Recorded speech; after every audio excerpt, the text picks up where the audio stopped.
Welcome to the Beauty Business Strategies Podcast, where we give salon, spa, and med spa owners quick tips to make more money, inspire your team, and create world-class client experiences. All right, welcome everybody to the Strategies Podcast.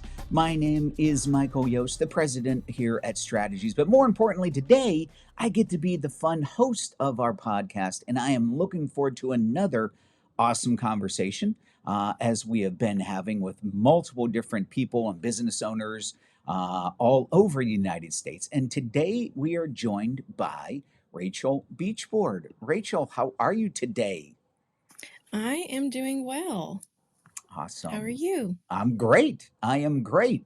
So I want you to give yourself just an introduction, an overview of just, who you are, where you're from, your business, just so, again, the listeners out there have an idea and can put them put you in their minds. Yeah, definitely. So, as Michael said, my name is Rachel Beechboard, and I am a salon owner and stylist and educator. So, I have been a salon owner for almost 7 years, and I have been a stylist for 14 years, and I have been an educator for 7 years. We are located right outside of Nashville, Tennessee, in Lebanon, Tennessee, and I have just a small group of powerful women, and we just absolutely love what we do. Awesome. Love it. Love it. So let's get into, just start with some questions. I'm going to start with kind of one that maybe kind of sets the tone maybe for the rest of our conversation.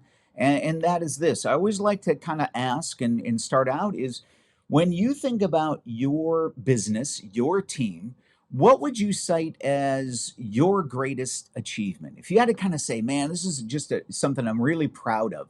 And I guess when I put it out there, when I say greatest achievement, maybe we can even kind of qualify this within the idea of, maybe something more recently that comes to mind that really stands out. Maybe it's something that overall the life of your business, something that you want to cite. But so, I guess when I say greatest achievement, I'll kind of give you a little bit of leeway there. You don't have to think about the entire life of your business, but maybe just something more recently, even potentially, that stands out to you. But what are you really proud of? I would say, like, most recently, I would say within like the last 2 to 3 years, like our culture has really taken a huge shift. My leadership has taken a huge shift. And I love the team that we are growing into and the team members that we have. And basically what it boils down to is like the relationships that we have with all of our clients and customers that come in. And, most recently we won Customer Loyalty Award, and like that was magical for us because we strive so hard. That's part of our mission, is building that relationship within our team members, our customers, our guests, our community. We have a pretty big outreach, and that's just been our huge focus, is creating those relationships. And part of that is building a strong culture and a strong team. And to build that, you have to have really strong leadership. And so I'm really proud of the culture and the company that we have built, and to be able to say that we are an award-winning salon is really, really exciting.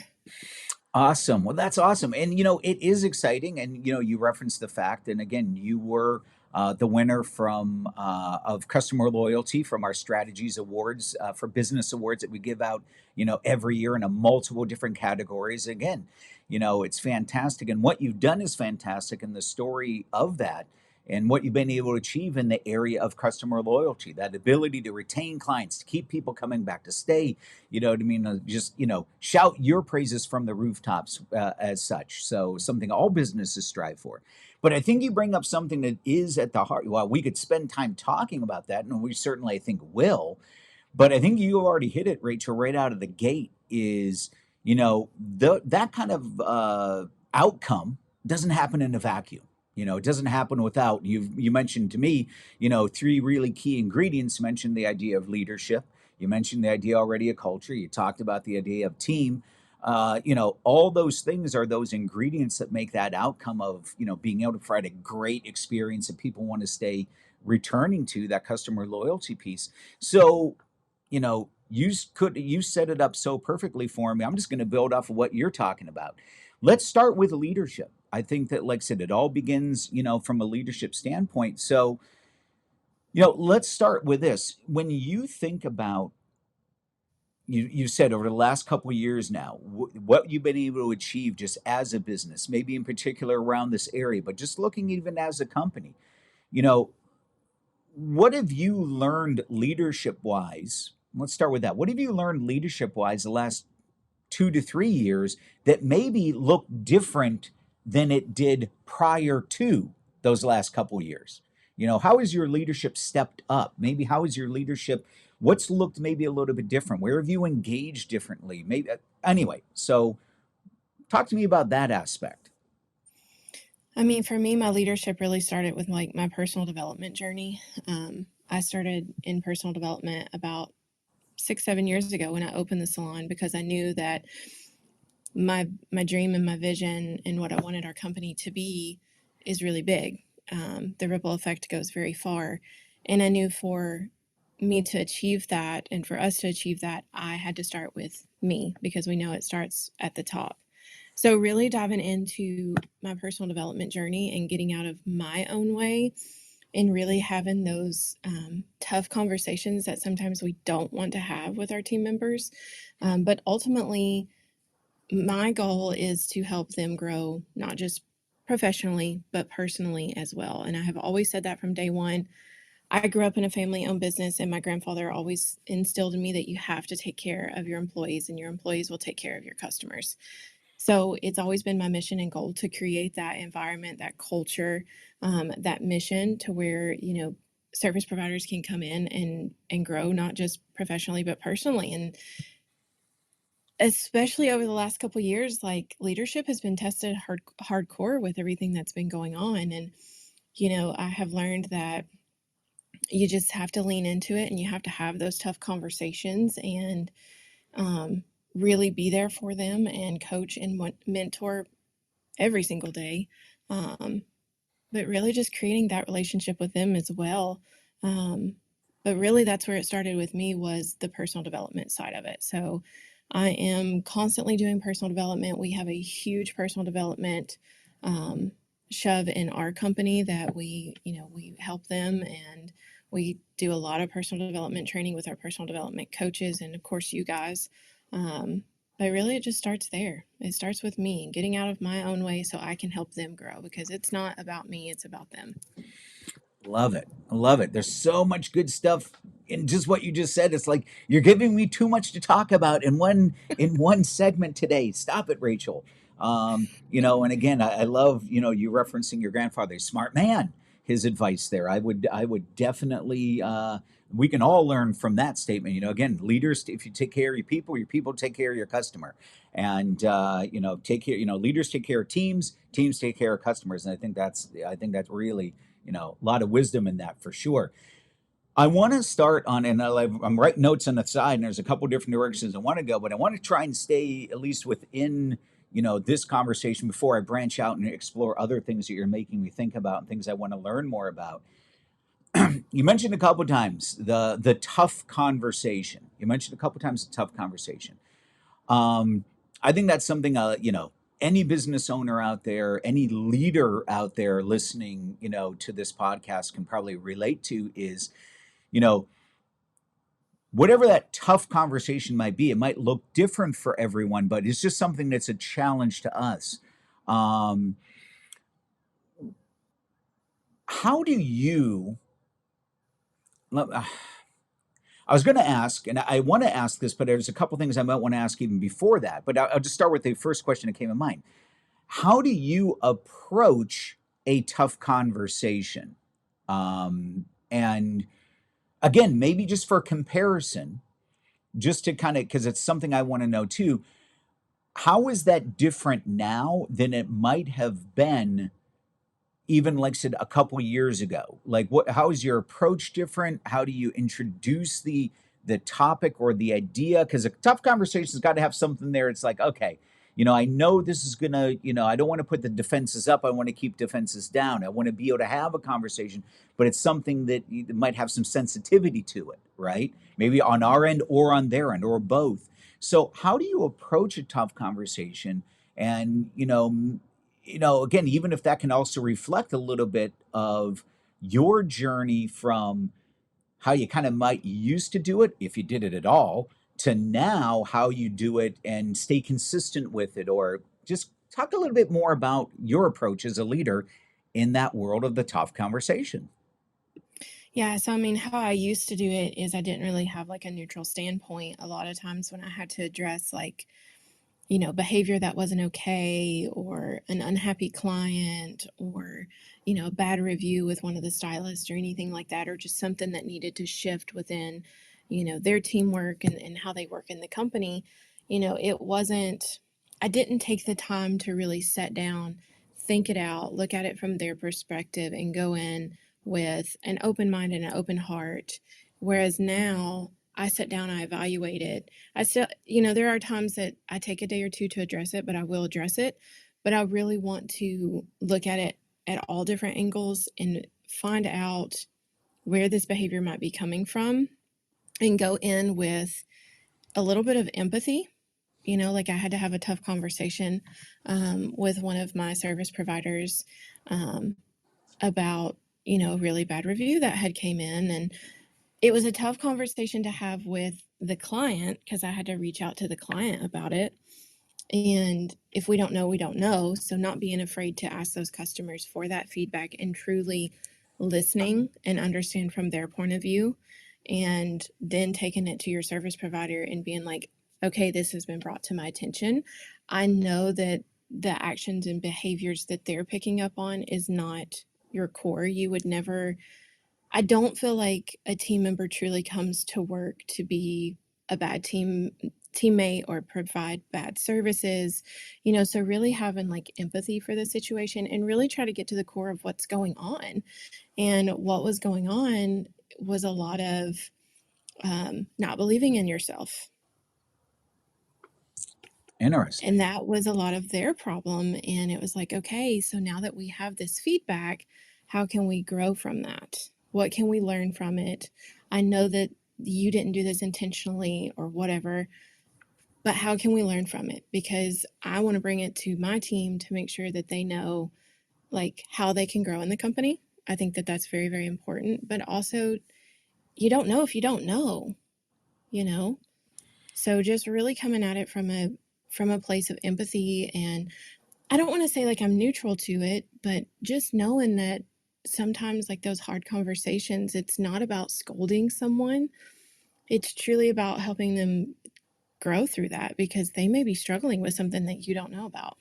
And Right. it's not for us to take on, and our mess is not for them to take on, but we can't we can't if we're held back by ourselves, and we know that we can help people, but we choose not to, like, we can't grow together. You know what I mean? Does that make sense? No, makes, man, a ton of sense in there. And things that I love that you're, and I'm trying to process it all, just to kind of take in those pieces that you're discussing there. A couple of highlights that stand out to me, and I want to stay in this topic for a little bit longer here.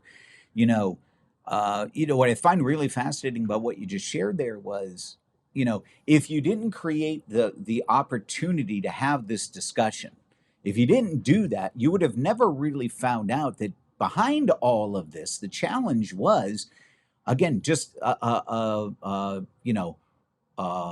uh, poor, some self doubt, was in there. Just like not sure, am I doing the right, whatever that might have been. Am I skilled enough? Am I doing this right? Whatever the topic happened to be, but just that self doubt pouring into it. But had you not created a conversation, typically what we all do is we'll assign our own thinking to what we think is the problem, and we'll probably attribute it to something that might have nothing to do with the problem whatsoever. And I Yeah, think you that's a can't that's a common assume. mistake that leaders make. Yeah, you just like you can't assume because had I not, and when I set this service provider down, I told her, I said, this is going to be a hard conversation for me, and it's going to be a hard conversation for you.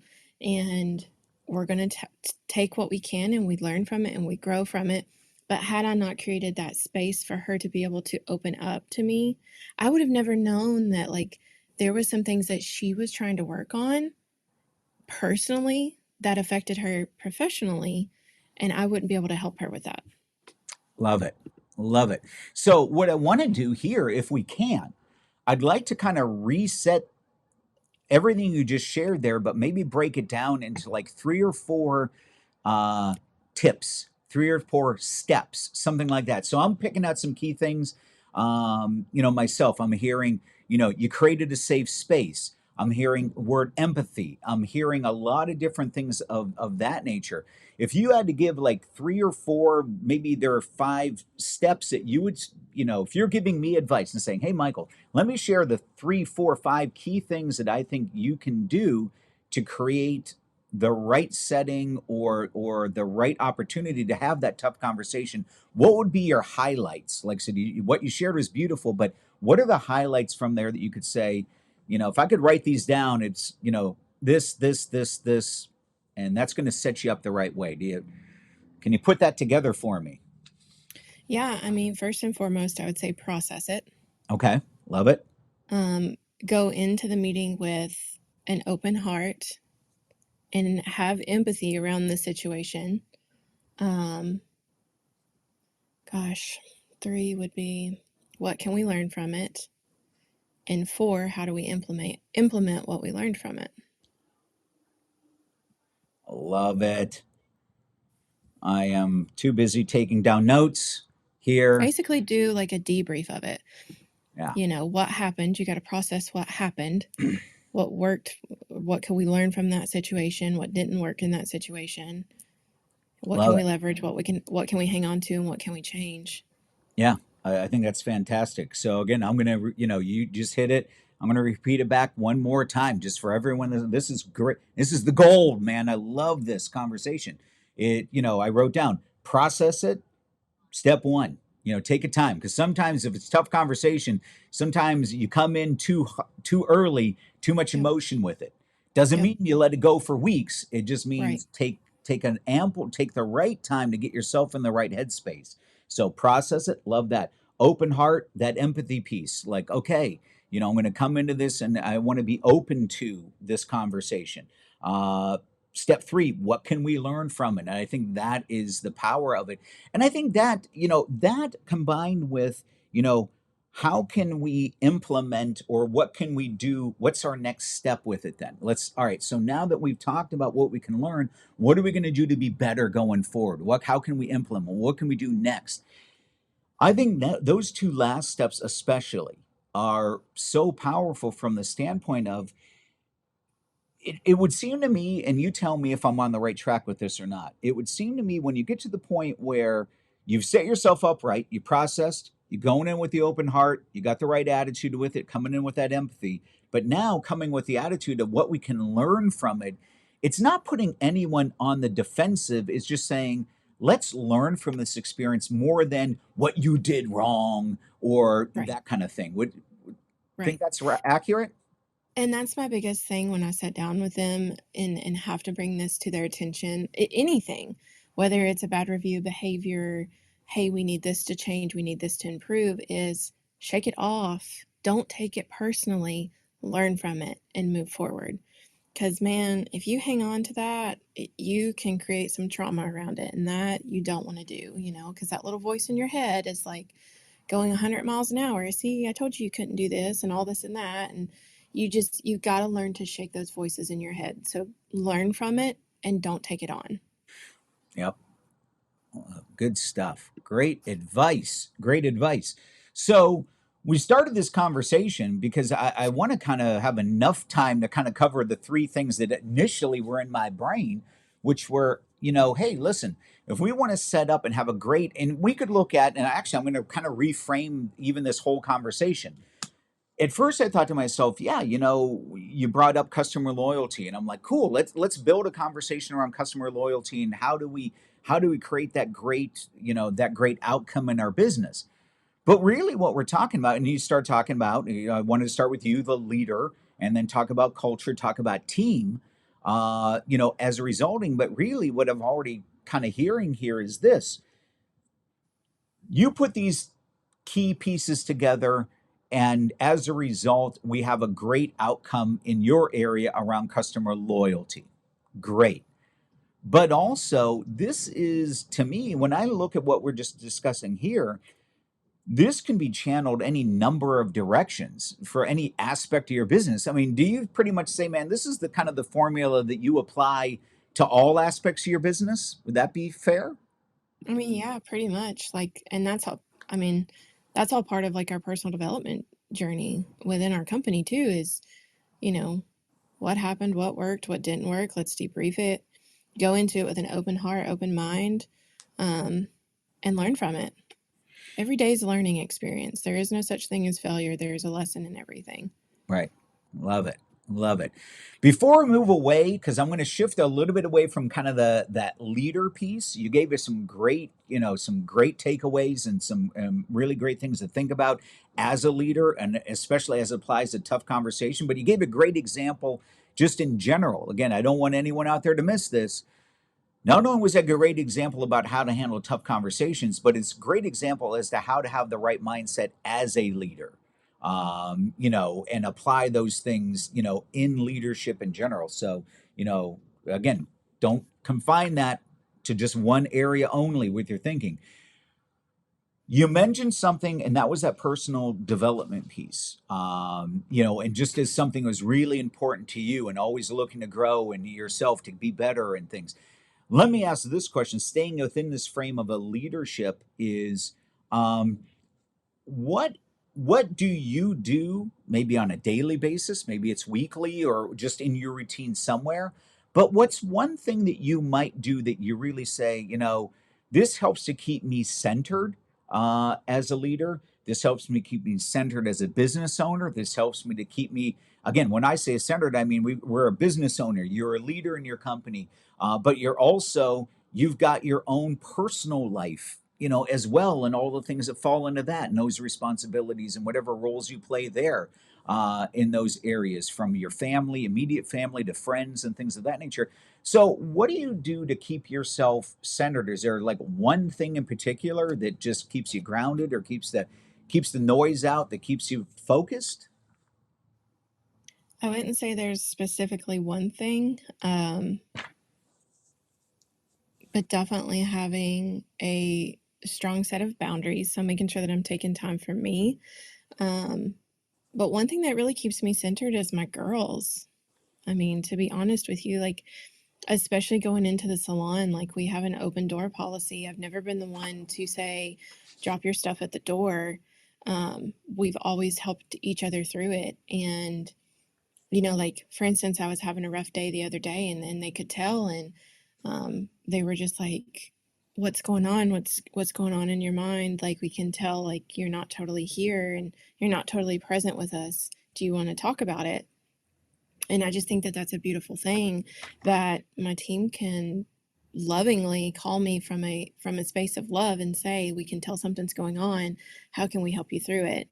So it's really having that tribe of people that, are there to support you on the good days and the bad days, and on the bad days, just trying to remind myself of my accomplishments and say kind things to myself, really and truly.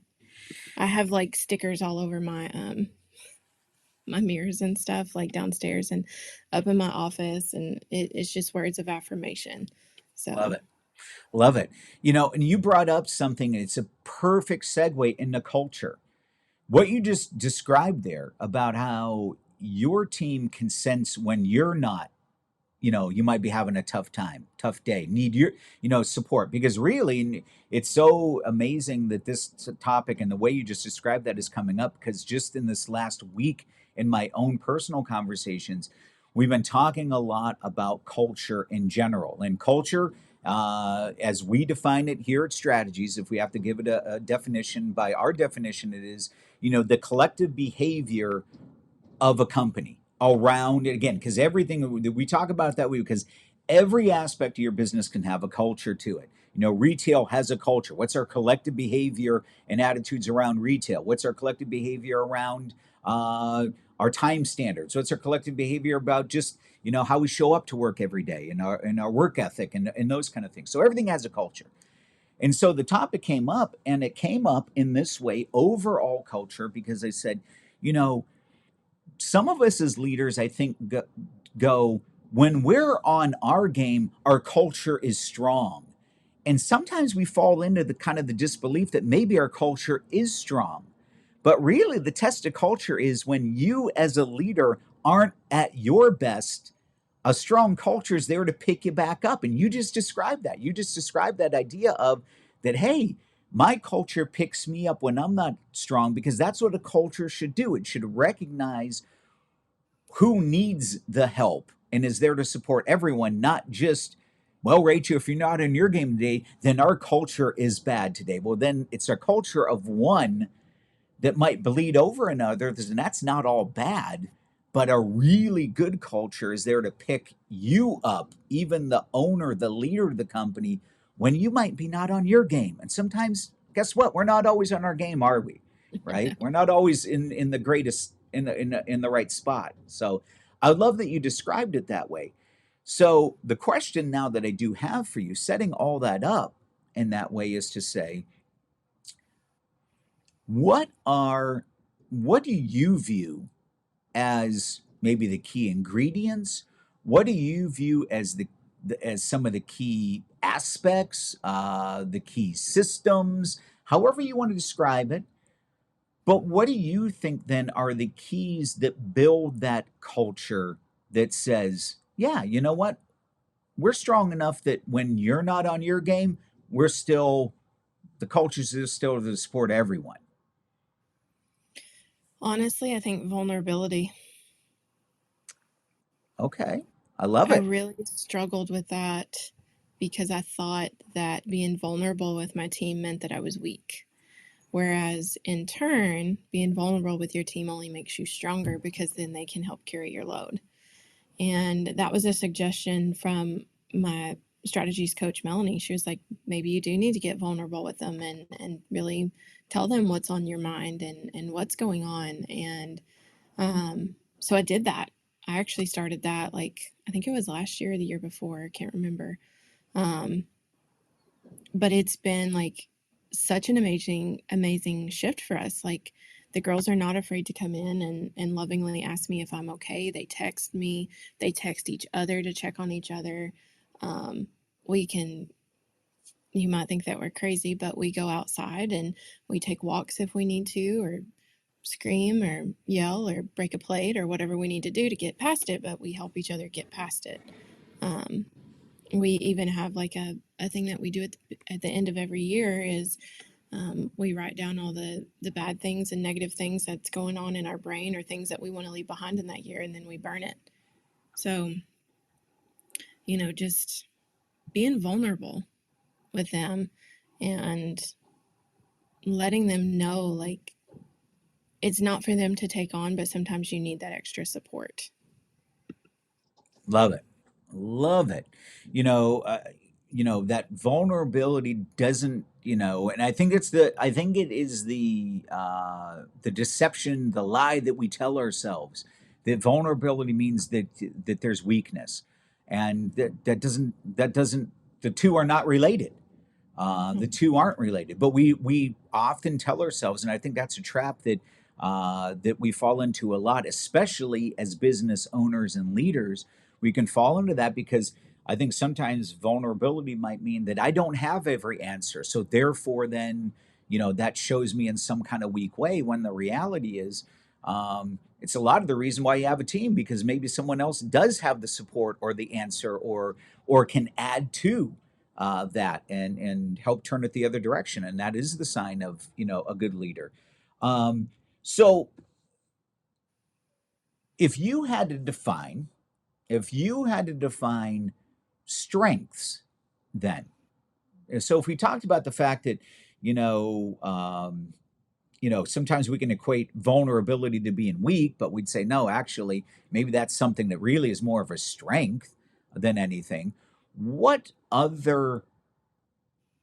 the other components that you might say, if I'm going to describe strength, and I'm going to give you a couple key words or just, a couple ideas or thoughts or things like that. How would you describe strength from a leadership standpoint, um, in your opinion? Um, Strength and leadership, in my opinion, would be, definitely vulnerability, having empathy, um, and coming from a place of love and coming from a place of empowerment. Love it. Love it. That's awesome stuff. For those out there that would say, I'm going to go naysayer on you right now. All right. So I'm going to be a little devil's advocate. Well, it feels like maybe Rachel lives in this world of like butterflies and unicorns and harmony and all of that. Um, Punch a hole in that for me because because I know differently because I know more. I know I'm more familiar with you and your business. But punch a hole in that would say, listen, you know what? At the same time, I also know that Rachel's a leader that doesn't. There's also this point of like, don't misbelieve that Rachel just tolerates things that come along or so give me a little bit more of that side, or not that side. I don't want to put you in like this other frame, but also, but talk about the fact that I think there is the point where this isn't all about like, oh, just everything's all kumbaya and everything is like, no, there still is, no, we don't, what we do is what we do. And there are systems and there are structures and there are ways that we play the game. And don't mistake this for just everyone plays the game the way they want to, right? I mean, tell me a little bit more about that aspect. I mean, for the naysayers, I would definitely say your mindset predicts your results. So if you have negative mindset, you're going to have those negative results. If you have a positive mindset, you're going to have positive results. Where's your energy, up or down? Is your energy up around trying to create better productivity and better outcomes, or is it down in the pits? Because whatever you predict is going to happen. No, there are times that really freaking suck in leadership and in business. But it all goes back to the mindset. How can you pump yourself up? How can you turn off that little voice in your head or the naysayers in your head and just move past it, because you've got a bigger mission than just being constantly negative. And that's truly like, when times get tough, we own it, we look at it, we debrief it, and we move forward. We just as is it. It is what it is. And I know what they say about people that are as isers, they're dangerous people. Yes, they are, because we get out of our own way and out of our own crap to get crap done. You should be very proud of me. I did not cuss. I was gonna say, I could feel. I was like, Rachel, she's gonna do it. But you're awesome, Rachel. I love it. And like I said, I love let's put it this way. You don't have to. Depending on how you're listening to this, we've got this recorded, and if it's just all audio, you can hear the passion. If you can see the video as well that goes with this, you're going to see it in the eyes as well. So, I mean, there is no mistaking the fact that, like I said, listen, well, we've talked a lot about empathy and we talked about like the right heart and things like that. That also means, though, it's like we want to be firm and fair. And there's a way to Yep. be both. There's a Yep. way to be, there's the right way to be firm and also be fair. Right. You can do that in the right way and still not compromise what it Yep. is that you're striving toward. And I love how you talked about your goals and things in there. So Yeah. I mean, I've had a lot of crap thrown at me, honestly. Like, I had a really tough childhood, and I had um, family members that were extremely close to me my whole life tell me that I would never be successful, and that they still tell me that to this day. And, I kind of look at myself as the black sheep in the family, because I am doing it. I'm out there putting the work to it, and, but I get it. Like, when you hear of you got to come from a place of love, you got to come from a place of empathy. What I would say is, I've had a lot of crap thrown at me, but I didn't let it make me hard. I didn't let it make me cold, and I could have.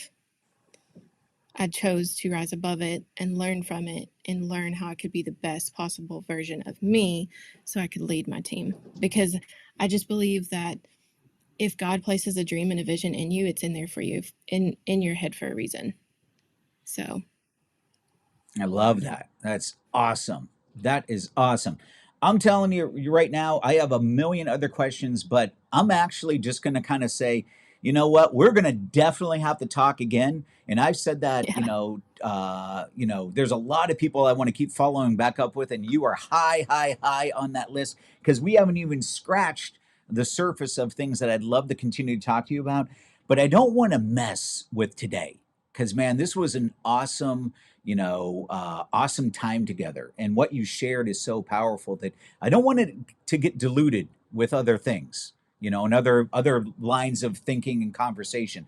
We got plenty of podcasts we can do to keep following up. So this has been phenomenal today. So, I mean, I'm just going to wrap things up here and say, man, Rachel, man, thank you so much, man. You just can't appreciate the heart, from what you shared, the power and the passion that you shared it with, just thank you so much.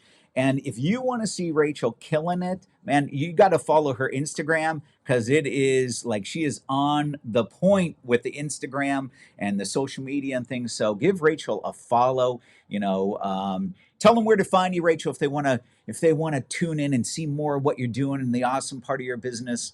Give yourself a little shout out, give yourself a little love here. Yeah, so my Instagram handle is hair_by_Rachel Beechboard, and Beechboard is spelled with 2 E's.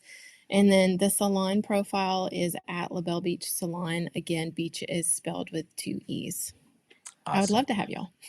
Absolutely. Absolutely. So, like I said, give Rachel a follow. Like she's doing great stuff on there. And what I love about it is the fact that, it shows culture and you can see that coming through. And you put a lot of things on there that aren't just pretty hair pics, although there's some beautiful hair on there as well. I'm going to give credit where credit is due. You do some beautiful hair, Thank you. there, but also the messages that you send through there are greater than just that. And there's a lot of passion there, a lot of culture in there. So you will not be, you won't be disappointed.